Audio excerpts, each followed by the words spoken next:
গৰুৰ পক্ষী আমি আটায়ে জ্ঞাত যে গৰুৰ পক্ষী ভগৱান বিষ্ণুৰ বাহন আৰু আমাৰ দেশ ভাৰতত এটি মন্দিৰত এনেকুৱা ভগৱান বিষ্ণুৰ বাহন এই গৰুৰ পক্ষীৰ মূৰ্তি আছে যাৰ এটি ৰহস্যৰ আগত বিজ্ঞানৰ সকলো সূত্ৰ ভুল বুলি প্ৰমাণ হয়। বহু গৱেষণাকাৰী আহিল, বহু বিখ্যাত বিজ্ঞানীৰ দলো ইয়ালৈ এই ৰহস্যময় মূৰ্তিটোৰ ৰহস্য ভেদ কৰিব আহিল, কিন্তু আজি পৰ্যন্ত কোনেও ইয়াৰ ৰহস্য ভেদ কৰিব পৰা নাই।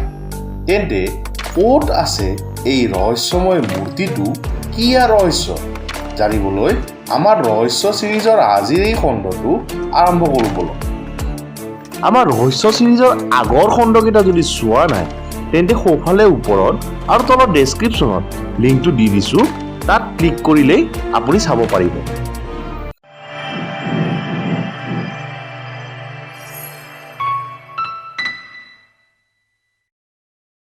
ভাৰতৰ তামিলনাডুৰ কুম্বাকোনামৰ পৰা প্ৰায় 10 কিলোমিটাৰ নিলগত নাচিয়াৰ কোভিল নামৰ এটুকুৰা ঠাই আছে আৰু এই ঠাইটুকুৰাতে শ্ৰীনিবাসা পেৰুমল নামৰ চোল সাম্ৰাজ্যৰ সময়ত নিৰ্মাণ কৰা ঐতিহাসিক এটি মন্দিৰ আছে। আৰু এই বুৰঞ্জী প্ৰসিদ্ধ মন্দিৰটোতে ভগৱান বিষ্ণুৰ গৰুৰ পক্ষীৰ এটি 10.5 ফুট ওখ বিশাল শিলাগ্ৰামৰ মূৰ্তি আছে। কোৱা হয় যে যিজন শিল্পকাৰে এই মূৰ্তিটো সাজিছিল তেখেতে মূৰ্তিটোত পাখি দুখন লগাই দিয়াৰ পিছতেই মূৰ্তিটো ওপৰলৈ উঠি যাব ধৰিছিল আৰু ভয়তে তেওঁ মূৰ্তিটোত তেওঁৰ হাতুৰিটো মাৰি পঠিয়াইছিল। হাতুৰিটো গৰুৰ পক্ষীৰ মূৰ্তিটোৰ নাকত পৰে আৰু লগে লগে এই মূৰ্তিটো মাটিত নামি আহে আৰু তেতিয়াৰ পৰা এই মূৰ্তিটো তাত স্থাপন হৈ ভক্তগণৰ সেৱা গ্ৰহণ কৰি আছে। এয়াটো হ'ল মূৰ্তিটো স্থাপনৰ লগত জড়িত ৰহস্যময় কাহিনী। এতিয়া আহোঁ এই মূৰ্তিটোৰ মূল ৰহস্যটোলৈ। প্ৰতি বছৰে ডিচেম্বৰৰ পৰা জানুৱাৰী মাহত আৰু মাৰ্চৰ পৰা এপ্ৰিল মাহত এই মন্দিৰটোত কাল গৰুড়া সেৱা নামৰ এক ধৰ্মীয় অনুষ্ঠানৰ আয়োজন কৰা হয় আৰু এই অনুষ্ঠানটোত গৰুড়ৰ মূৰ্তিটো মন্দিৰৰ পৰা বাহিৰলৈ ওলাই এক পৰিক্ৰমা কৰা হয় আৰু ইয়াতেই ঘটে এক অবিশ্বাসনীয় ঘটনা। মূৰ্তিটো যিমানেই বাহিৰলৈ ওলাই গৈ থাকে সিমানেই ইয়াৰ ওজন বাঢ়ি গৈ থাকে।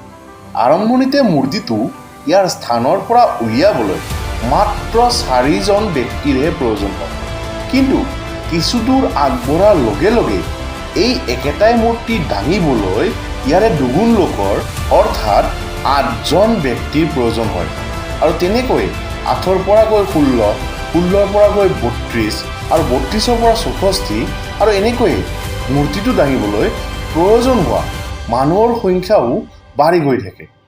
ইয়াৰ কাৰণ হৈছে মূৰ্তিটো মূল মন্দিৰৰ পৰা যিমানেই দূৰলৈ গৈ থাকে সিমানেই ইয়াৰ ওজনো বাঢ়ি গৈ থাকে। যেতিয়া পৰিক্ৰমা শেষ হৈ মূৰ্তিটো যিমানেই মন্দিৰৰ মূল মণ্ডপৰ ওচৰ পায় সিমানেই ইয়াক দাঙিব প্ৰয়োজন হোৱা মানুহৰ সংখ্যাও কমি গৈ থাকে আৰু শেষত মাত্ৰ 4জন মানুহৰহে প্ৰয়োজন হয়। কিহৰ বাবে মূৰ্তিটোৰ ওজন মূল মণ্ডপৰ পৰা আঁতৰি গ'লে বাঢ়ি যায়? কি ইয়াৰ ৰহস্য? এই ৰহস্য ভেদ কৰিবলৈ বহু দেশ বিদেশৰ বিজ্ঞানী ইয়ালৈ আহিছিল আৰু আজিও আহিয়ে আছে, কিন্তু ইয়াৰ এক বিজ্ঞানসন্মত উত্তৰ দিব সক্ষম হোৱা নাই।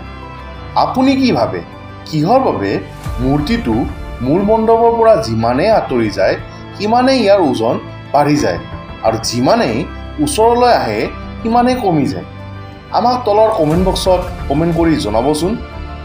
বন্ধুগণ, যদি আপুনি আমাৰ আজিৰ এই ভিডিঅ'টোত আগতে নুশুনা বা নজনা কথা কিবা গম পালে তেন্তে ইয়াক লাইক এটি দি আপোনাৰ আপোনজনৰ সৈতে শ্বেয়াৰ কৰিব আৰু আমাৰ জ্ঞাত বিষয়বোৰৰ অজ্ঞাত তথ্যৰ ওপৰত সজা ভিডিঅ'বোৰ চাবলৈ চেনেলটো এতিয়াই ছাবস্ক্ৰাইব কৰি ন'টিফিকেশ্যন বেলটো দবাব নাপাহৰিব।